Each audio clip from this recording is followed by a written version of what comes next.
Welcome to Another News. I'm Matt Margolis.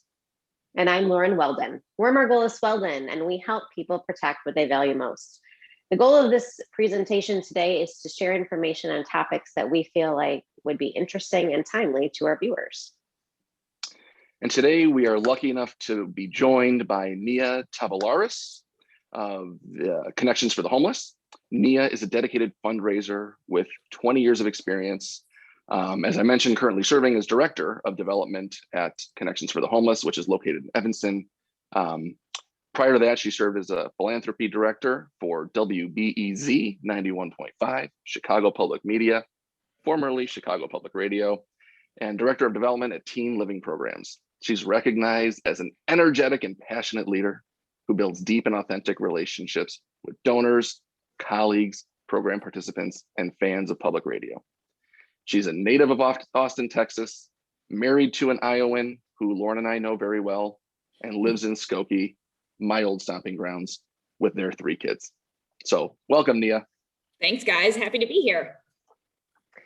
All right, Nia, let's get going. Sure. So what is the greatest misunderstanding about why people experience homelessness? Yeah, that's one of my favorite questions to answer. And, I think the biggest misunderstanding is that people think that there's like a series of bad choices that someone has made that has led them into homelessness. And what we know is that it's usually not a series of bad choices. It's usually a situation where there aren't any good choices. And so consequently, people end up kind of in this spiraling down situation of their lives really unraveling. So, for example, if someone who is, let's say this is probably something that maybe your clients or you guys are familiar with. You could have someone who is maybe living and caring for a parent, and maybe that parent passes away and something happens, and that then creates such an instability in a person's life. They're an adult, they're taking care of their parent, but really that relationship was very kind of symbiotic. And once the parent leaves, like the adult child's life can completely unravel. Maybe it's because there's a loss of income or a loss of housing, or maybe there's just mental health issues that can happen. But it is, I think the biggest idea is that like, oh, well, this person did all these things and that's why they ended up homeless. That's really a narrative that we have to work on breaking and recognizing that some people don't have any really good choices and their lives are very complicated, and things can start to unravel. And if you don't have resources, it can be very difficult to kind of to hold things together. Yeah, that's interesting. I mean, I think that probably is a, one of those things that people just presume. Right. We just see somebody on the street and we presume that they made bad choices. And I think deep down, we probably understand that that's not the case. Yeah. And, and I think also that, people often associate alcoholism or substance use disorder or mental health issues with being the instigator of homelessness. And what we know is that first of all, there's a lot of people who are functioning alcoholics who are housed or have functioning substance use disorder, right? And they are able to maintain their housing for whatever reason. And we also know a lot of people who struggle with mental health issues that can maintain housing. So those aren't necessarily what it is that's driving someone into homelessness, right? But what we do also know is that becoming homeless or the experience of homelessness will absolutely exacerbate any underlying mental health weaknesses, right? So if you weren't mentally ill before this all happened, you are absolutely going to experience mental health crisis through the process of becoming homeless because your life is so disruptive. And so then the ability to kind of pull yourself out of that can be very, very difficult because again, part of the reason why you're experiencing homelessness is because you don't have any resources, right? So I like to also kind of remind people to think about, especially during quarantine and COVID and what this last year has been, if someone has experienced maybe a desire to like have another drink when you come home from work or have a couple of drinks when you come home from work, like that need to kind of self-soothe under all of the stress that we are under, like that's a super natural, normal thing to do. If you were to compound your own life stress with the experience of living on the streets or living unstably in somebody else's house, like just thinking about how much probably substance use you would probably want to do because your life is so incredibly disrupted. So that's another thing that people are like, well, were they a substance user and that made them become homeless, or did they become homeless after they or did they become a substance abuser afterwards? Like, these are also things that it's really helpful just to kind of peel these things apart and think about them discreetly. Yeah, well, thanks for sharing that. You mentioned quarantine. I mean, how do you think, and how have you seen the pandemic impact, the work of service providers like your company, like Connections for the Homeless, and how you're serving the community, the folks that you're serving? Yeah, I mean, it's been crazy is the only word I can think of this morning. I mean, the amount of work, sorry, that's our door ringing right now. The amount of work that we have, the amount of need that we are experiencing of people coming to us looking for help is just tenfold. And this is on all levels. So one of the things that we do is eviction prevention work, which means that we help people not become evicted in the first place by paying back rent or back mortgage. That has, just for some perspective, in a year pre-COVID, we did around $400,000 a year in eviction prevention work at about $1,200 a pop for a family. That's all it took to keep somebody from becoming homeless, which is a pretty amazing deal, frankly. There was $400,000 a year. The last 6 months of 2020, we went through $800,000 in 6 months. And we're projecting that in 2021, it's going to be closer to $3 million. So wow. The rate at which people are experiencing the threat of eviction is people, you hear about it on the news, like it is true, it is real, it is there.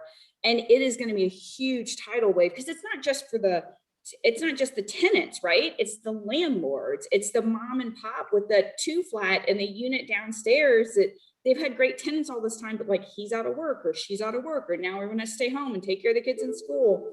It's incredibly disruptive. Wow. Yeah, it's a lot.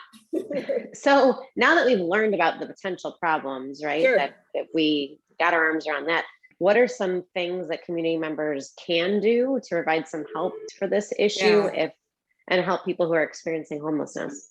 So I think that the first kind of like on the macro level, right, at the highest level, I think what's helpful is for people to understand that homelessness is a problem that can be solved, that this is an issue that we actually know the answers to, and the answer is housing.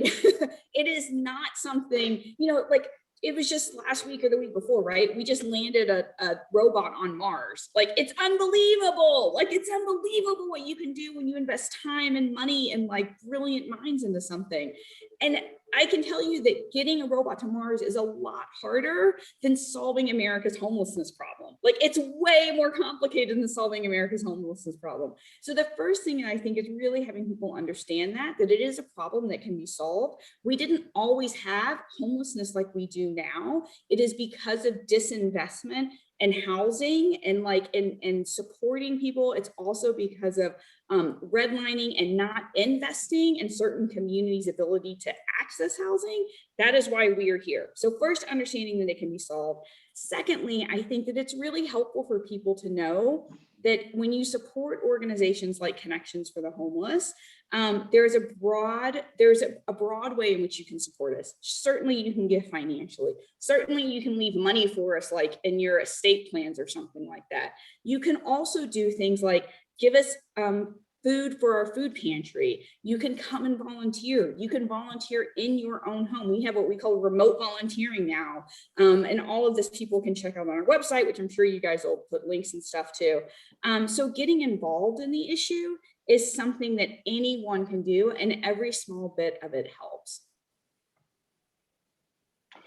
Well, that's great. I mean, I think that, obviously it's one of those things where when we see these problems, we always feel like they're much bigger than us, right? And I think it's no different than sometimes how politics can seem overwhelming to people, and they feel like their vote, it's like sort of like the idea that their vote doesn't count. And I think you're just proving that we can all take such a little step to make such a big difference together. And if we that's do, what it sounds like. Absolutely. And if we do all take a little step, right? If we talk to our faith communities, if we talk to our neighbors, if we frankly talk to someone who we think is experiencing homelessness. I mean, I think that that's something I get asked that all the time, that question, like, I don't know what I should do. Do I give them the money? Do I not give them the money? And it's like, do what you feel good about. If you feel like what is nice is acknowledge that that's another human being who's in need and is asking for help. Even if you can't or won't help them, you can still acknowledge them. That is something we hear so much about, is that how people, when they experience homelessness, especially if they're out on the street, like it's this invisibility, like we just did. And there's actually some studies that have been done that show that our brains, like there's a part of our brains that they will like literally turn off when we see someone who is in that desperate of a situation. Our brains are just like, nope, not going to see that. And so you have to make a conscientious choice to be like, I see that person and I may not be able to help them in this very moment, but I see them and they're human and they're my fellow human. And that can be very powerful, especially at helping with the isolation and the willingness and the desire to want to like continue on and make their lives better. It can be very helpful. That's such a good point. I appreciate you sharing that. Yeah. Well, Nia, listen, we really appreciate you joining us today. And, I'm hoping that everybody that's watching this, found it really beneficial. I know that we did. So thank you again. Thanks for the opportunity. I really appreciate it. And I encourage your, the people, your clients to, come check us out, check out our website. We have a lot of really interesting information just on somebody wants to educate themselves on our resources page, books, movies, podcasts you can listen to just to get more informed about the issue. So I invite everyone to go check it out. Thank you. Yeah. To wrap us up today, I wanted to go over our trivia question from last time. So the answer from last time's trivia question, for those of you who are following along diligently, the answer is bloodhound. And today's trivia question is a more local trivia question. So this one I made easier because I'm giving you choices. You just have to choose a letter. So the question is as follows. Which of the following could Chicagoans not do in a 19th century saloon? The potential answers are A, deposit valuables in a safe, B, get a haircut, C, receive mail, or D, spit. And I will give you the answer next time, so please stay tuned. And it seems like you could do an awful lot of things in a 19th century saloon, but you can't do one of those. So thank you all. And with that said, thanks for joining us. And next time we'll have some more news for you. Take care. Take care.